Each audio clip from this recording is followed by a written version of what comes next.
doy la bienvenida a las tertulias de Psicomedite, soy Patricia y en nuestro cuarto programa tenemos a Isabel. Ella es licenciada en Psicología y tiene un máster en General Sanitario, además es especialista en terapias contextuales.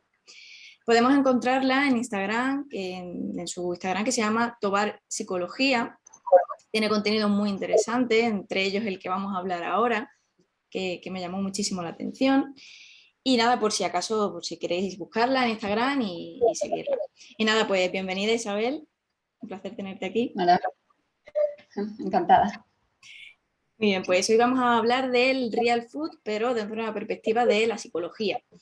Y como siempre voy a empezar pues diciendo que gracias a la gente que ha preguntado en Instagram, que ha querido pues, aportar su granito de arena y resolver cuestiones pues, que tenían dudas sobre el real food en este caso, ¿no? Así que quedo muy agradecida a esas personas. Y nada, pues comenzar el programa, pues como siempre, con preguntas básicas, pues siempre empezamos los programas con la pregunta más sencilla y más básica. Y es, ¿qué es el real food? Isabel. El Real Food es pues, un movimiento creado en el 2017 por el nutricionista Carlos Ríos. Al principio se concibe como un estilo de vida ajena a la cultura de la dieta, una alimentación que la equivale a la comida saludable, a la comida real, y de alguna manera dice que lo ideal sería comer comida entera, sin procesar, y con unos criterios para no pasarse con el azúcar, a la vez de que tiene también, incorpora también procesados saludables. Y de alguna manera los ultraprocesados, como aboga por un estilo de vida saludable, de alguna manera determina que los ultraprocesados no pueden pasar del 10% semanal. Es una comida que denomina muy práctica, muy fácil y muy rápida de hacer, y que no puedes tener excusa. Pero, por otro lado, dice que el 80% de los productos de un supermercado, como lo puede ser el Mercadona, el 80% no son productos saludables. E incluso se considera desde el movimiento que no es comida. Entonces, claro, desde este punto de vista, el contexto queda un poco fuera. Y ellos, cuando hablan del contexto y de la historia de la persona, dicen que son historias. Son historias y que el foco debería ponerse en lo que es la alimentación saludable y en qué alimentos son saludables. Sin tener en cuenta que nutrirse no es lo mismo que alimentarse es una conducta más compleja, porque la conducta alimentaria juega más factores como las emociones, la parte social, la parte cultural. También no todo el mundo tiene el mismo estado de salud y también toda la situación global del individuo. No solo depende de las propiedades que tenga un alimento, como el azúcar o las grasas, es algo que va más allá. O sea, digamos que, por lo que entiendo yo del real food, es que comida que no sea basada, ¿no? Como tal, ¿no? Por ejemplo, ahora no caigo. Por ejemplo, el tomate frito, quizá, que esté enlatado, pues eso no es real food, ¿no? Tendrías que triturarlo tú y hacerlo tú, ¿no? O me equivoco con eso. En el caso del tomate frito, depende de la cantidad de procesamiento que tenga, si tiene una cantidad elevada de azúcar o qué componentes tenga, depende de que sea un buen procesado. Entonces, esa parte es lo que determina si un real fooder puede comerlo o no. Si Y no, eso, se abogaría por hacerlo en casa. de acuerdo, entonces, digamos, para saber si es un buen procesado o no, ya que estamos aquí en lo que es el real food, ¿hay una tabla o cómo sabes si es bueno o no? Muchas veces lo determina por la cantidad de azúcar que tiene. Si es muy elevado, si pasa un criterio que es, depende de 5 gramos o más, dependiendo de qué tipo de alimento sea, sobre todo si es el tomate, sería algo mucho más bajo. Y depende de los componentes que tenga. Si tiene muchos aditivos, no sería un buen procesado. Vale, de acuerdo. Era por aclarar, también es verdad que esta pregunta es fundamental porque hay muchas personas que desconocen lo que es el real food. Yo en concreto sí sabía un poco, me sonaba, porque conozco a gente que sigue este movimiento, pero creo que era una pregunta vital porque es verdad que hay gente que desconoce lo que es en sí. Y bueno, que supongo que es un mundo mucho más amplio, ¿no? Que, que lo que Sí, sí, acabamos. entonces muchas veces se cuestiona dentro del propio movimiento qué es un buen procesado. Porque incluso ha habido muchos vídeos de Carlos Ríos haciendo recetas con un buen procesado, como algo que es moderado, pero que se tolera en las recetas. Y los propios real fooders, al seguir mucho la regla, dicen, no, esto no es real fooder, no es real fooding, es otra cosa, es un buen procesado, pero no lo queremos, queremos algo más real fooding, queremos algo más comida real. Es curioso porque es verdad, yo en concreto sigo una página en Facebook, que es Real Fooder o algo así, Real Funding, o no sé. Y, y hay recetas que están todas, a lo mejor tiene algo que ha comprado en el Mercadona y ya la gente sí es verdad que lo critica. Que Sí, critica sí. que, oye, pues esto no es curioso. Pero bueno, Sí, la gente se adapta mucho a la regla, se ha adaptado mucho a la regla de Mindfulness porque es muy, los mandamientos son muy de seguir y de controlar la parte saludable. Entonces, es un poco la competencia de quién es el mejor real fooder y eso lleva a que siga muy a rajatabla la norma esta de comida real casi siempre. No tanto buen procesado y sobre todo del Mercadona, porque del Mercadona se ha demonizado porque básicamente al principio y se sigue manteniendo que el 80% de los productos de Mercadona no son comida, es que no los catalogan como comida, sino que son comestibles. supongo que, bueno, ya para entrar en la segunda pregunta, o sea, todo esto, el llevarlo al extremo, ¿cómo influye a nivel psicológico esa rigidez de solo poder comer ciertos alimentos, de tener que ser todo súper estricto? ¿Cómo influye a nivel psicológico sin entrar en un trastorno ya a lo mejor alimenticio, que solo hablaremos un poco más adelante, sino ya cuando empiezas a meterte en este movimiento y lo llevas al extremo, ¿cómo influye eso? Bueno, lo primero que hay que tener en cuenta es que esas reglas, ¿qué función tienen en el contexto social en que estamos? Porque las reglas del mindfulness derivan mucho de la cultura de la dieta, a pesar de que quiere alejarse de ella, y del control del peso y la figura física. Somos una sociedad que valora mucho el control de la figura y que se asocie con el éxito, con ser una persona atractiva, saludable, con buenos hábitos. Entonces todo eso lleva a reglas que me permitan evitar todo ese malestar emocional de sentirme poco atractivo o que pueda tener no sea saludable. Entonces todo esto lleva a seguir la regla para evitar ese malestar emocional. Y por otro lado, en la competencia de ser una persona que se alimenta muy bien y eso sea equivalente desde el propio movimiento a comer real fooding, eso lleva a que tú te sientas que estás haciendo lo correcto, que te estás alimentando bien y que no estás cuidando por tu cuerpo, no vas a enfermar por los ultraprocesados. Y todo esto lleva a tener una coherencia de que lo tengo que seguir para ser saludable. Entonces, en este sentido, el real fooding es más de lo mismo, o sea, sigue la misma cultura de la dieta. Dice que el contexto son historias, que no tienes excusas si quieres alimentarte bien. Y eso, al poner en equivalencia alimentarte bien, que es comida real, y que comer comida real es ser real fooder, realmente si alguien no sigue la comida real fooding, no está comiendo saludable, según esta equivalencia que han hecho en este contexto. Entonces, no tienen en cuenta el contexto y la primera premisa del real fooding es, no es qué alimentos puedo añadir para tener una alimentación con productos más saludables, sino ¿qué tengo que hacer para dejar de alimentarme peor? O sea, ¿qué no debo de comer?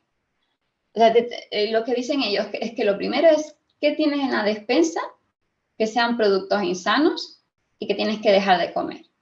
Entonces, toda esta regla de empezar a dejar de comer cosas se puede llevar a la restricción. Que el que coma diferente está en matriz, porque comen alimentos que matan incluso a más personas que el COVID. Todo esto va creando una alarma a una persona que esté muy preocupada por su salud también y que puede seguir el movimiento para evitar la angustia de estar comiendo cosas que enferman su cuerpo. Todo esto hace que la persona siga reglas de ser un real fooder y que puede llevar a la ortorexia, a problemas de la conducta alimentaria. Todos ellos están relacionados con llevar un control de qué alimento se consume. Y muchas veces cuando se habla en el real fooding del azúcar, también se hace una especial énfasis en las calorías que lleva. Entonces no se aleja de la cultura de la dieta muy centrada en contar calorías. Entonces esta parte de evitar el malestar emocional respecto a la imagen corporal, el peso, sigue ahí. Y también la persona puede llevar un estilo de vida desde el punto social y desde el punto de vista de las relaciones interpersonales que se pueden llevar, que se pueden afectar siguiendo el real fooding. Por la presión de marcarse objetivos por no comer en determinados alimentos, porque en una cafetería no hay un producto que sea saludable o un café que sea saludable, o por cuando me como el 10% de ultraprocesados, que son 3 al mes, puede que no tenga derecho a comerlo o aún no lo merezca porque todavía no he conseguido ser el mejor real food. Todo esto lleva a trastornos de alimentación, a muchos problemas que pueden derivarse a hipervigilancia, constante monitorización de qué alimentos como, incluso dejar de salir para consumir de una forma social, porque todo el contexto de la persona puede verse afectado, porque nutrirse no es lo mismo que alimentarse. Y a mí se me plantea, por ejemplo, el tema de la ansiedad, ¿no? Si yo, por ejemplo, quiero adelgazar, ¿no? Y me pongo en el movimiento real fooder porque yo me veo enormemente gorda y quiero así creo que voy a adelgazar porque, como has dicho, cuentan también las calorías y ahora como un poco más, o sea, me puede dar una ansiedad también de estar pensando constantemente, como has dicho, también hipervigilancia, ¿no? Ese ya malestar, o sea, que puede incluso llevar a trastorno de la ansiedad, ¿no? Sí, todo este contexto de seguir reglas puede derivar a muchos problemas variados de que tienen que ver desde la ansiedad, incluso depresión, porque ya no hago lo que suelo hacer socialmente o puedo perder incluso relaciones interpersonales por seguir a rajatabla la dieta y que solo me importe el conseguir el objetivo de real fooding. Todo esto puede llevar a una gran variedad de problemas, no solamente trastornos de la conducta alimentaria. Bueno, pues precisamente ahora queríamos hablar del trastorno de la conducta alimentaria, ¿no? De los trastornos alimenticios, porque obviamente, como estás comentando, es una constante medida de las calorías, de tengo que comer esto, tengo que comer 3 veces al mes solo esto y si como más ya la hemos liado. Y también qué tipos de trastorno de la conducta alimenticia se pueden dar, ¿no? Y explicarlo un poquito también para que, porque no solo psicólogos o psicólogas escuchamos esto, sino también gente que no sepa de terminología así más técnica. Explicar un poco o sea, si podría causar ese trastorno de la conducta alimenticia y qué tipos. Bueno, primero podría hablar de la ortorexia, que está muy relacionada con la parte de qué alimentos tienen que ser lo más saludables, los que tengo que consumir, y de alguna manera llevarlo a rajatabla. Entonces, eso sería lo que pudiera dar más peligro, más conducta de peligro a la hora de producir una ortorexia. La anorexia sería sobre todo por el punto de vista de la restricción. la restricción de alimentos, sobre todo, que es la primera premisa del real fooding. ¿Qué alimentos tengo en la despensa que debo de dejar de consumir? Toda esta regla se puede derivar a que empiece a dejar de consumir muchas cosas de las que, debido a mi situación, son las que tengo la disponibilidad de poder comprar, pero que desde el punto de vista del movimiento se demoniza y, por tanto, yo empiezo a no comerlas. Y empiezo a asociarla con estar mejor, con estar en una mejor figura física, con bajar de peso, sentirme mejor, cualquier propiedad, menos acné, todo lo que sea, y eso puede llevar a una anorexia. También puede llevar a una bulimia si de alguna manera yo no controlo todos los mandamientos de real fooding y me doy un atracón, pero me siento súper culpable, y esto produzca un vómito que de alguna manera va a contrarrestar todo ese malestar emocional que puedo tener yo en mi vida por no controlar o por sentirme mal conmigo misma, por cuerpo, por el peso, todo esto. Entonces, todo esto puede llevar a la bulimia y sentirme más culpable. Todo este ciclo de sentirme culpable por no seguir los mandamientos de real fooding. Puede ser otro tema de peso para que la persona aumente su malestar emocional, aunque al principio se sienta bien de estar haciendo lo que puede ser correcto, de llevar una alimentación saludable. Bueno, yo pasando a la siguiente pregunta y creo que, o sea, comentar primero que el real food cuando se inventó, ¿no? Por así decirlo, se inventó o alguien escribió lo que Carlos, ¿no? Era Carlos Ríos, ¿no? No tenía la intención o no, su propósito no era el crear una restricción, ¿no? En algo que dé a un control de los alimentos estrictos y que llegue a pensar, pues esto es una dieta para adelgazar. Tampoco pensaba que fuese una dieta para adelgazar, supongo. Entonces, se está haciendo una mala práctica realmente de este movimiento, ¿no? Bueno, lo que pasa con el real fooding es que está muy, muy en el concepto de nutrismo, que tiene que ver con, de alguna manera, yo entiendo la alimentación como las propiedades que tienen los alimentos. Entonces, claro, dejo afuera todo ese contexto de dieta que muchas veces se hace publicidad de real fooding respecto a la dieta, y esto también es publicidad para el movimiento real fooding. Es una publicidad muy potente, muy, muy potente.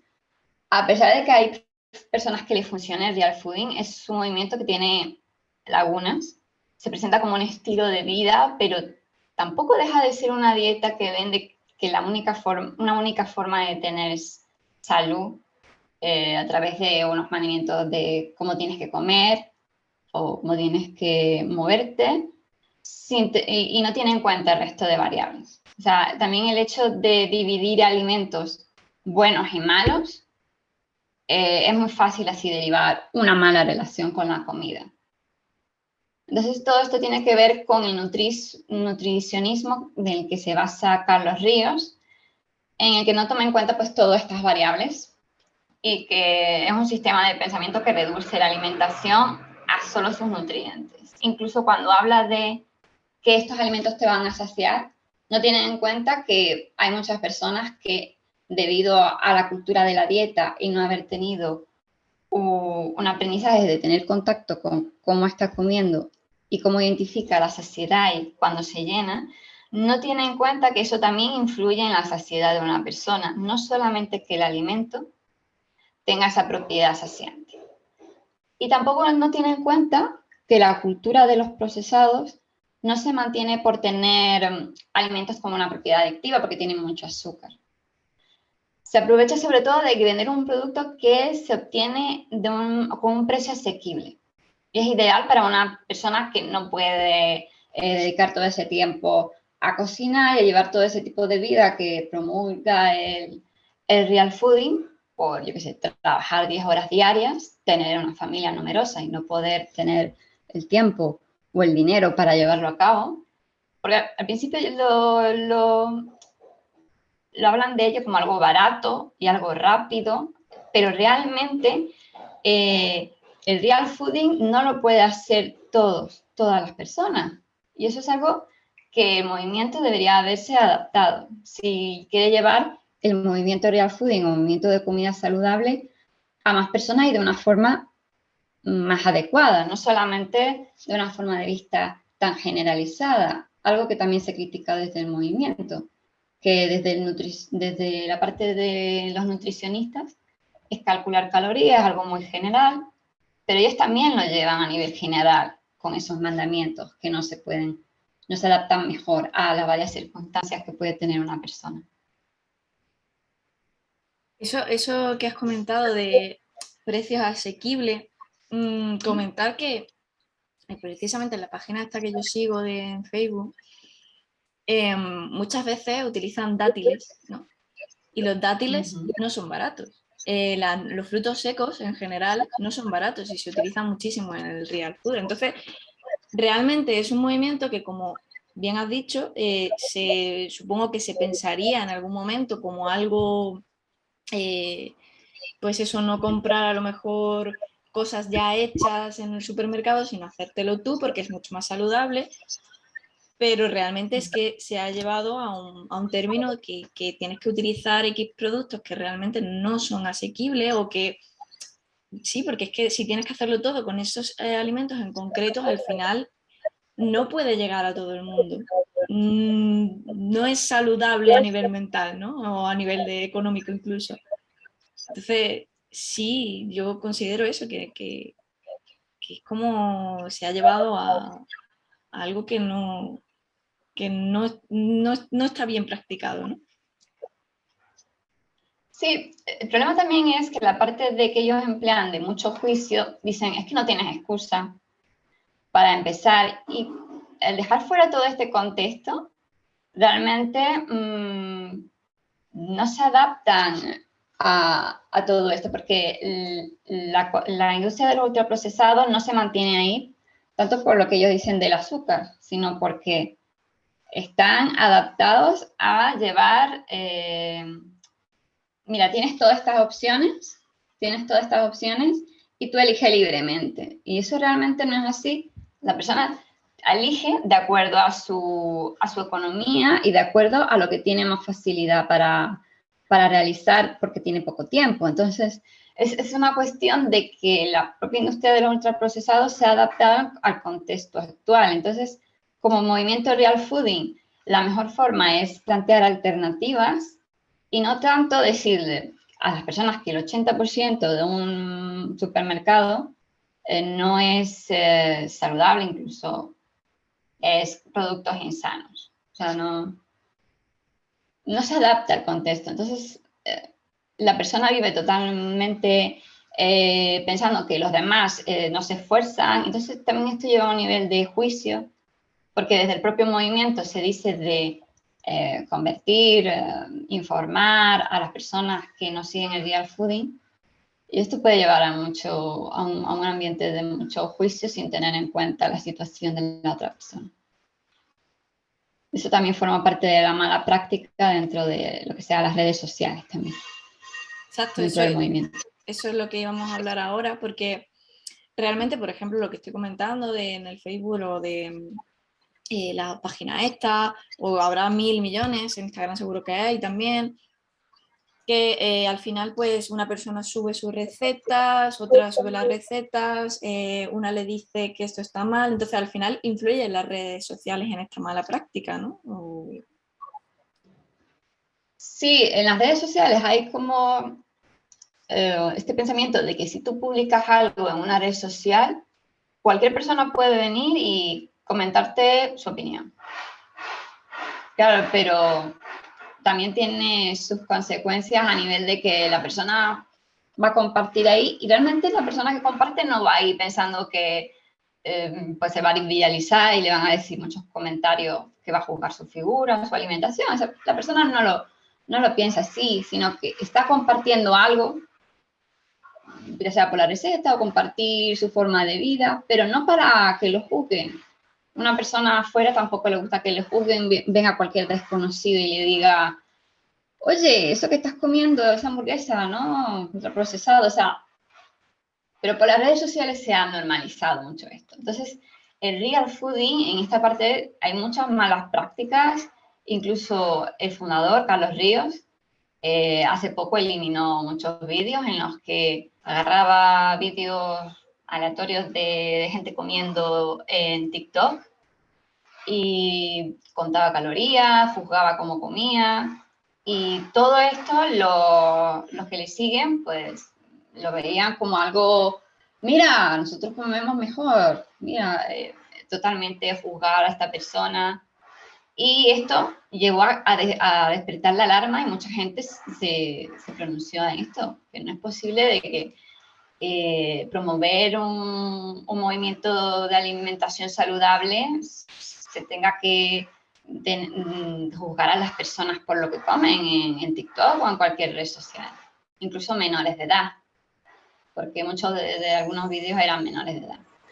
Entonces se eliminó toda esta parte, pero incluso después los propios real fooders querían más vídeos de esto, porque era como, mira, lo estamos haciendo bien y ellos lo están haciendo mal. Esto se ve mucho en el real fooder, aunque ya no sigan con los vídeos de contar calorías o jugar que una persona come. Sí, pero siguen, por ejemplo, el de subir a receta y que te digan, "Uy, esto, como he comentado antes, esto no está bien porque lo has comprado o porque tiene mucho azúcar o cualquier cosa". Y también, bueno, que supongo que en general en las redes sociales es muy fácil criticar a los demás, no solo en el real food, sino en general. Es muy fácil porque estamos detrás de una pantalla, entonces nadie nos ve. Y entonces sí que es verdad que ya en este contexto, en el real food, si ya de por sí te sientes mejor que la otra persona porque te alimentas mejor o porque estás siguiendo más las redes sociales, yo creo que eso es una bomba, porque ya no solo a lo mejor que se lo digas a tu amigo, oye, estás comiendo fatal y yo como muy bien, sino que se lo estás diciendo a personas que efectivamente, como has dicho antes, no saben la situación que están viviendo. No saben si a lo mejor en vez de coger los dátiles tienen que coger otro fruto seco que sea mucho más barato, porque no le permite el bolsillo y quieren seguir este movimiento. Entonces, al final, las redes sociales yo creo que es muy fácil criticar o juzgar, ¿no? a otra persona. Sí, sobre todo por también en la parte de equivalencia que se ha hecho desde el propio movimiento, de quien no se alimenta de forma real fooding, no se alimenta de forma saludable. Entonces, todo lo que vean que no se acerque a lo que promueve real fooding es sujeto de juicio y de crítica, incluso moral de no cuidas tu salud, no te esfuerzas, todo esto, toda esta parte moral de estás así porque no te esfuerzas y porque no quieres, porque es muy fácil. Toda esta parte. Exacto. La siguiente pregunta viene un poco con el tema de la pandemia, ¿no? Porque sí que es verdad que al estar encerrados en casa, hay gente, pues, conozco casos que han hecho 1.000 millones de bizcochos, se han liado a hacer pan, han hecho 1.000 millones de cosas, pero hay otras personas que han dicho, oye, pues mira, voy a empezar esto, voy a empezar este movimiento. ¿Crees que en la pandemia es cuando más se ha disparado este movimiento? Yo creo que sí, en el sentido de que, por ejemplo, durante el confinamiento, toda esta parte de cuidado de la alimentación y rutinas de ejercicio era como una forma de buscar mantener esa salud física y mental. Pero para otras personas se convirtió en toda esta situación de incertidumbre de varios aspectos de la vida, la parte laboral, la parte de pareja, la parte toda esta parte interpersonal, se convirtió en que el miedo a engordar, el miedo a perder músculo o el miedo a perder ese aspecto físico, se ha convertido en esa parte de que me ayuda a aliviar todo este malestar. que pueda haber en muchos aspectos de la vida. Entonces es como algo que pudiera yo controlar, que es mi cuerpo, y que se ha convertido en esa parte de iniciar en el movimiento. Y yo creo que ha aumentado. Como hemos visto, ha aumentado durante la pandemia las trastornos de la conducta alimentaria. Y yo creo que esta forma de aliviar el malestar emocional a través de conseguir una forma de controlar la alimentación es lo que ha llevado a que más personas sigan el real food durante la pandemia. O sea, que no es solo el movimiento, sino que se ha disparado el trastorno alimenticio precisamente por eso, porque como estábamos encerrados no podíamos hacer deporte tanto como quisiéramos, a lo mejor ir al gimnasio o salir a correr o cualquier cosa, tendríamos que controlar mejor nuestra alimentación y por eso se ha disparado, ¿no? Digamos, ¿no? Sí. Más que se ha disparado más el trastorno alimenticio, más que o sea, conjunto con el movimiento, me refiero, ¿no? Sí, va a depender mucho también de la persona, el hecho de que ya hubiese tenido un trastorno alimentario antes o lo haya desarrollado durante la pandemia. O sea, en general te he dicho lo que suele pasar en una situación de poco aliciente a nivel social, a nivel de las relaciones interpersonales, pero también puede haber mucha variedad. Cada caso es distinto. De acuerdo. Bueno, aquí nos han realizado en Instagram una pregunta que me ha parecido muy interesante. Y ¿es un mercado de moda el real food? ¿Es algo que se ha puesto así de moda? Sí, pues se ha convertido en básicamente un negocio con una diversidad de productos, podcasts, apps, libros. Es que tiene unas cosas que son muy potentes, que es reglas que seguir. A la gente le gusta seguir reglas, sobre todo en el contexto actual de seguir una dieta, lleva a fácilmente seguir un movimiento con reglas. Y en el contexto actual se relaciona mucho la salud con el peso. Entonces toda esta parte es muy potente y además hay muchos artículos en internet de cómo hacer la mejor dieta para bajar de peso siguiendo el real fooding. Es una publicidad esperable y que no se controla por parte del propio movimiento, pero que es un atractivo de publicidad muy potente. Relacionar un estilo de vida con la capacidad de que yo pueda bajar fácilmente de peso. También se invierte mucha publicidad en toda esta parte de qué cambios a nivel salud y físico, a nivel general, se puede hacer. Como ejemplo, hay muchos movimientos así tipo Herbalife que te dicen la evolución de cómo alentar en ese estilo de vida todo fue a mejor a nivel físico y a nivel personal.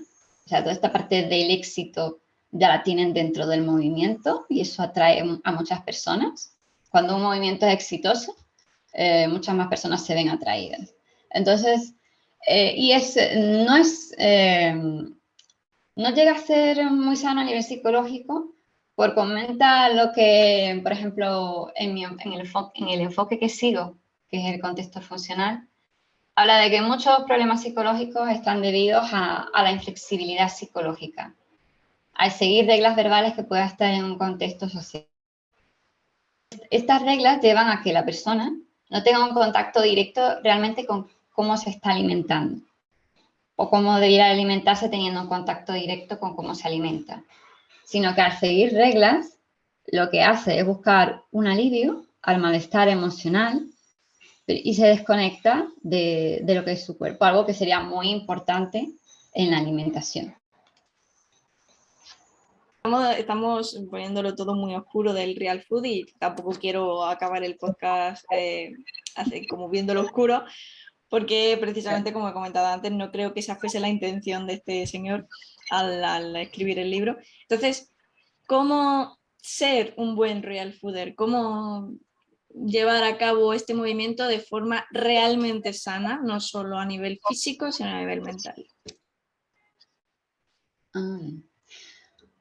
Pues es un poco complicado Yo tampoco creo que Carlos Ríos haya creado todo esto por una cuestión de no tener. Es una cuestión más bien de enfoque que una cuestión de intención. El enfoque hace que pierda un poco de vista el contexto y algo que suele pasar cuando solamente te centras en la nutrición.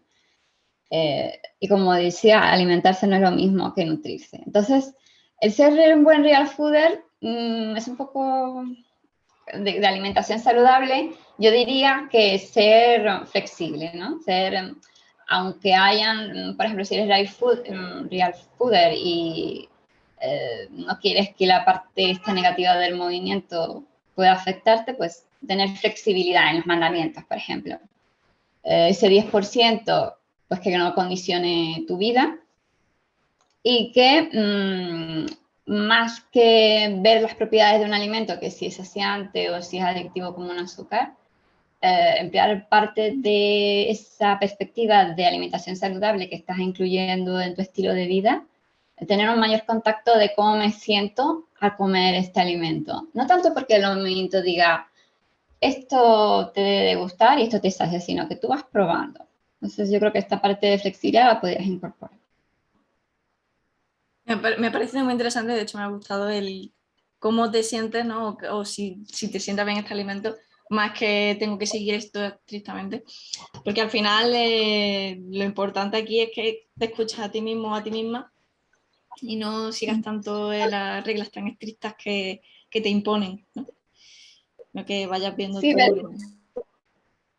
Sí, sí. ver qué te va funcionando. O sea, tú vas siguiendo el estilo de vida, pero ver qué te va funcionando, porque muchas veces eso es lo que lleva a una inflexibilidad psicológica, no ver si esto que estoy haciendo me está funcionando a nivel de que no me afecte a nivel de salir, de relacionarme, de cómo me llevo con los demás, sin tanto juicio, intentar convertir a las personas en el real fooding, sino que se practica y se ve como un estilo de vida de una forma personal y respetando a las demás personas que puedan tener una opción y una situación distinta. O sea, digamos que también cuando empieces el movimiento, siempre, lo que he entendido, hacer una introspección, ¿no? Siempre ver cómo vas tú, tanto a nivel físico como a nivel mental, y también, por supuesto, respetar las decisiones de las demás personas, ¿no? Eso antes de cuando empiece el movimiento, no imagino que siempre con esa conciencia de ti, ¿no? Sí, es muy importante. Adaptar la dieta a ti, adaptar el movimiento a ti. Exacto. Pues la verdad es que ha sido una charla bastante interesante, me gustaría seguir un poquito más, lo que pasa es que tampoco vamos a hacer un podcast extensísimo, pero realmente a mí me ha servido para aprender mucho más sobre el real food. Y nada, pues darte las gracias principalmente y también, Encantada. y también comentar pues si te podemos encontrar en alguna otra red social aparte de Instagram, dónde podemos encontrarte, alguna página, algún YouTube o en algún sitio físico. Tengo una página de Facebook que también está relacionada con Tobar Psicología y dentro de poco pues empiezo un proyecto y empiezo a poner lo que es mi página web, Tobar Psicología, un proyecto que me da mucha ilusión y bueno, los espero. Perfecto, pues ahí te encontraremos. Pues nada, de nuevo muchísimas gracias por dedicarme este momentito para hacer este podcast tan interesante y espero pues poder hacer más proyectos contigo, por supuesto. Encantada.